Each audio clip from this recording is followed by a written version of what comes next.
Zazzle gives you 10 tag slots. Most sellers fill them fast and end up repeating the same idea, slot after slot. Zazzle's own guidance boils down to 3 things.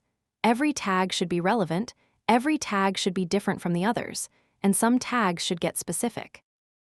Start by cutting repeats. Flower and flowers count as the same term, so do near duplicates like minimal and minimalist or teacher and teacher gift. Each one wastes a slot.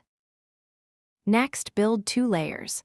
A few core concepts that name what the design actually is, and more specific phrases that add real detail, style, color, motif, occasion. Together, they fill all 10 slots. Here's a messy 10 tag set next to a balanced one. Same product, same 10 slots, but every tag in the second set earns its place. Nothing repeated, nothing generic, nothing wasted.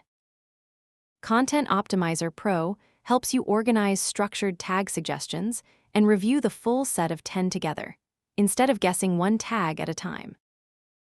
Before you publish, is it relevant? Is it different? Did you mix broad and specific? And did you review all 10? Content Optimizer Pro. Start free.